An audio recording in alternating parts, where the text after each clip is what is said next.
centaine d'étudiants par zéro, par classe, quoi. Enfin, voilà. Tu vas dire autre chose? Non, bon. Merci Fred.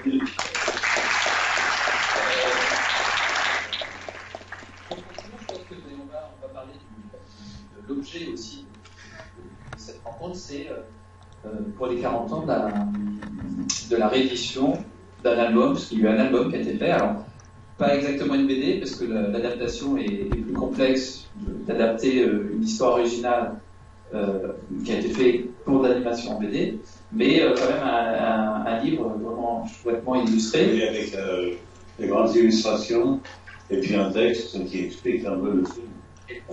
Et puis normalement, de line test, en fait, c'est de model sheets, c'est ce qu'on dit, hein, qui ont permis d'être repris et d'en faire. On s'est servi évidemment pour apporter quand même un élément de base graphique aux gens qui avaient travaillé avec nous. Que vous aviez fait, tous les modèles sheets, vous les aviez fait. Oui, c'est moi qui les ai fait. Peut-être Céleste, tu peux nous en dire quelque chose, puisque c'est Céleste qui a chapeauté. Absolument. C'est un côté avec aussi le regard et supervision d'Albert Uderzo sur la partie graphique. Tout à fait. Les 12 travaux est quand même une exception dans l'histoire d'Astérix. C'est un dessin animé culte pour les gens de ma génération. Et puis, surtout, c'est le seul dessin animé à date basé sur un scénario original et donc pas issu des 36 albums de la série. Donc, à ce titre, jusqu'à présent, il n'y avait pas un album qui mettait vraiment en valeur l'histoire géniale de René Goscinny et puis le travail sur les personnages, le dessin sublime d'Albert Uderzo. On avait effectivement cette édition qui existe depuis la sortie du film, qui avait été fait rapidement à l'occasion de la sortie du film, qui était vraiment un livre illustré. Ouais, un livre illustré, mais je dirais qui mettait pas en valeur la force de cette histoire et le talent graphique d'Albert Uderzo. À l'approche des 40 ans, ça a été pour nous l'occasion de regarder tout ça, de voir si on pouvait rendre justice à ce travail. Et on a effectivement vu qu'on avait en termes de model sheet une base extraordinaire pour travailler et créer un album qui serait à la hauteur. Donc, on a la première chose, c'est pour rebondir sur ce que tu as dit, on se pose la question d'une bande dessinée, mais à la réflexion, l'histoire telle qu'elle est écrite est très difficile à mettre en bande dessinée. C'est une histoire à sketch, c'est une histoire avec des ellipses fortes entre deux épreuves, et donc le récit illustré fonctionnait mieux pour raconter cette histoire. Il se trouve que dans la série d'albums, on a un album qui s'appelle Comment Obélix est tombé dans la marmite quand il était petit, qui est un récit illustré, qui fonctionne très bien avec des très belles doubles pages ancrées à la plume, avec couleur aquarelle, et on est parti sur cette base-là pour mettre en valeur le scénario et les dialogues de René Goscinny, et puis avec Albert Uderzo, sous sa supervision, on a sélectionné les model sheets, créé et restauré ces model sheets pour donner les doubles pages qu'on voit là. Donc on voit le passage de l'un à l'autre, avec l'ancrage à la plume et la mise en couleur façon aquarelle. D'autres exemples. Et je pense que le résultat qu'on a aujourd'hui, c'est qu'on a un vrai album des 12 travaux d'Astérix, qui rend justice absolument au travail des deux génies que sont René Goscinny et Albert Uderzo. Et puis comme si je peux utiliser l'expression à l'envers, comme un bonheur n'arrive jamais seul, Albert Uderzo a souhaité faire une surprise au lecteur, et je vais lui laisser la parole pour nous annoncer cette surprise. J'imagine que vous voulez parler de la couverture. Absolument. Oui, parce que nos travaux posaient un problème, comme on vient de vous dire. Ce film a été fait avec une idée de base, et il y a 12 histoires, donc 12 travaux, 12 histoires. Comment voulez-vous placer une couverture avec 12 histoires? différentes. Le problème, c'était de faire cette couverture où beaucoup de gens s'étaient dessus parce qu'on n'arrivait pas à trouver la visibilité. Alors j'ai eu, bon, encore une fois, et je vous en remercie de m'avoir fait travailler là-dessus, les luminestres, et puis j'ai fait le dessin central qui montre les quatre principaux personnages. Quand on parle de quatre, je mets des fixes dedans, et ils sont là, et ils regardent un des personnages du film, qui est le personnage qui amène les travaux, et qui montre à Astérix justement la diversité des travaux à faire. Et puis derrière, il y a simplement Obélix qui fait la leçon à les fils en disant « Tu ne pourras pas être là, mais il faudra être sage. » Voilà. C'est tout simple. Bien, merci à vous.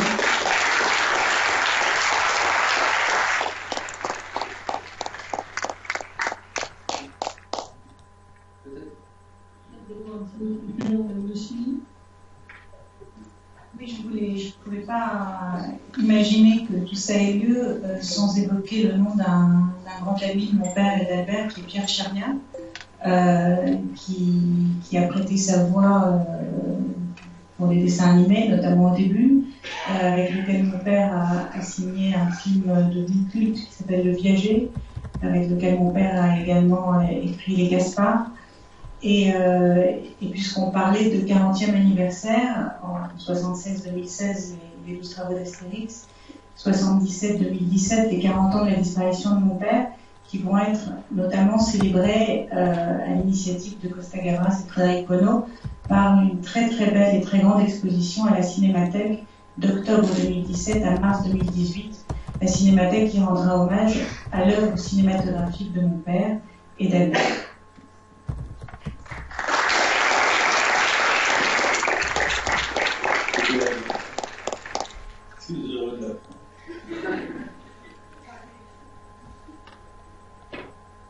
Écoutez, on va se remercier tous d'avoir été parmi nous ce matin. Remercier Albert et Anne de nous avoir fait l'amitié de leur présence. C'est toujours un vrai plaisir de pouvoir vous entendre parler de cette œuvre d'Astérix. Et puis en ce qui nous concerne, on a le grand plaisir de sortir dans 15 jours cette version qu'on vous a présentée des 12 travaux. Et puis on est très content de donner à des nouvelles générations de lecteurs l'opportunité de découvrir cette histoire formidable, ce leadership d'Albert Uderzo, dans une version qui nous semble vraiment sympathique. Merci à tous.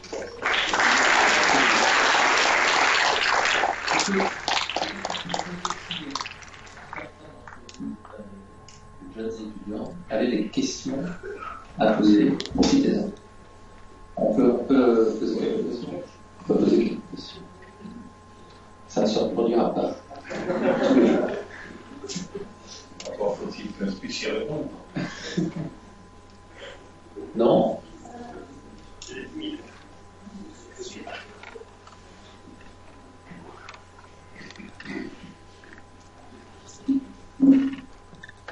Bonjour. J'aurais une question posée par rapport plutôt à la BD. Comment se déroulait en fait la fabrication d'une page? Est-ce que vous pourriez nous raconter un peu c'est quoi votre journée de travail? Ah, oui. Ça, c'est une bonne question. C'est difficile à expliquer. D'abord, on travaille sur un scénario complet. René Goscinny avait cette discipline, contrairement à certains auteurs que j'ai fréquentés, qui me fournissaient page par page, sans savoir ce qu'ils allaient faire le lendemain. Lui, il voulait absolument que l'histoire soit complète. Et je n'intervenais, moi, dans le dessin, que le scénario étant terminé. Donc il m'a donné une page de texte pour une page de dessin.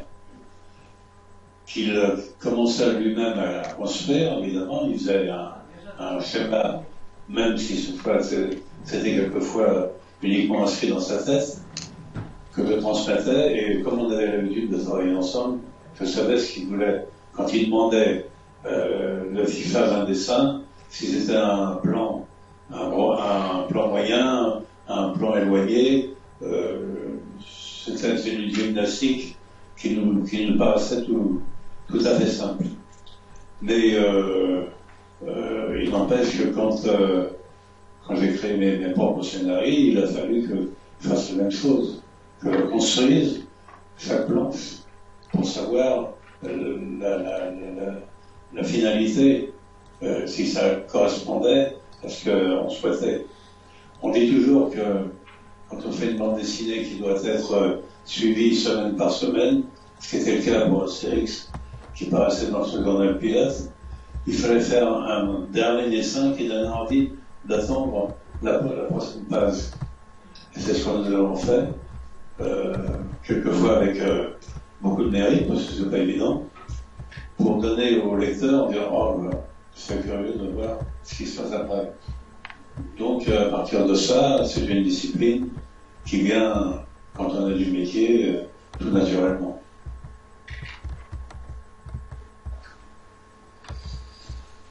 Bonjour. En fait, je me posais la question, parce que vous et Nick Rossini avez travaillé ensemble, mais lequel des albums était votre favori à vous et à Rossini? Peut-être que c'est difficile, mais... Tous ces albums étaient nos enfants et on n'avait pas de préférence. Tout était bien. Moi, le premier, j'étais le premier à lire un scénario de Rossini, Fontaine. Et j'étais emballé à chaque fois. Ça me donnait le courage de m'attabler et puis de me mettre au travail. Ce qui était pour moi d'ailleurs quelquefois difficile parce que j'ai fait jusqu'à 3 aventures. Il y avait une aventure de Mon Papa, je ne sais pas si vous connaissez ce personnage, qui paraissait dans le journal Tintin. Et moi, dans le journal Pilote, je faisais 2 aventures. Une aventure réaliste avec les Chevaliers du Ciel, avec Tanguy à la verdure, et puis j'avais évidemment Astérix. Je devais faire 5 planches par semaine, parce que les journaux, que ce soit Tintin ou Pilote, ne pouvaient pas attendre. Donc j'ai travaillé comme un forcené. C'est un triste moment que je ne regrette pas, mais qui m'a formé la main, en survie. Et puis, il y a un moment où j'ai dû abandonner une aventure, puis après l'autre, et je n'ai plus gardé qu'avec Astérix. Parce que ça m'allait trop difficile. Voilà. Oh, mais dans les Astérix, il n'y a pas un album que vous connaissez? Non, tous. Tous. Ça a du mal à pas les aimer.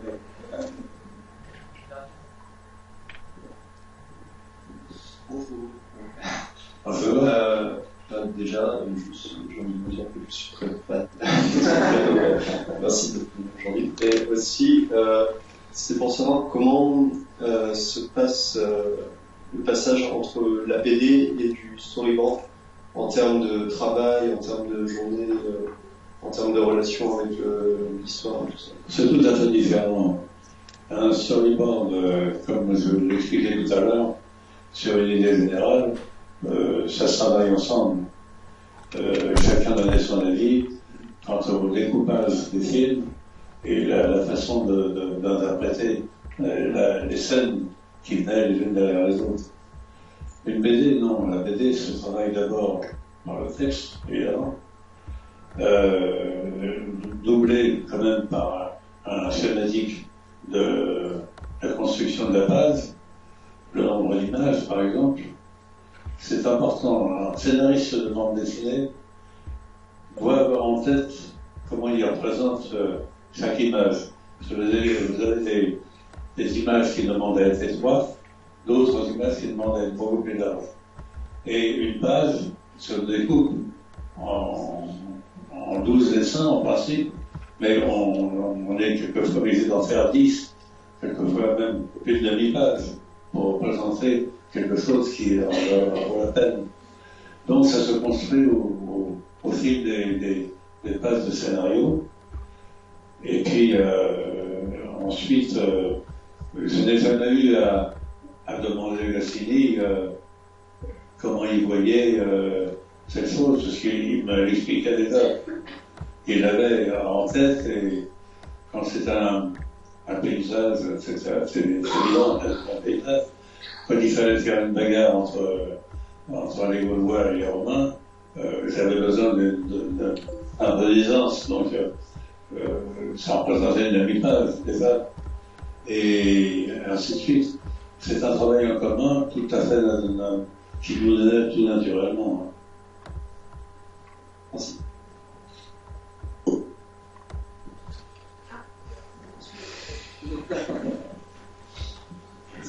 Bonjour. Bonjour. Question assez simple. Vous avez peut-être fait une école, sûrement beaucoup travaillé en autodidacte. Si vous avez des...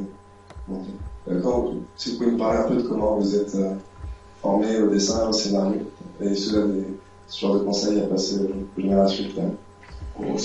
Pour moi, c'était une très vieille histoire. J'ai commencé à faire ma première bande dessinée, j'avais 14 ans. Et je n'avais jamais pris de cours de dessin.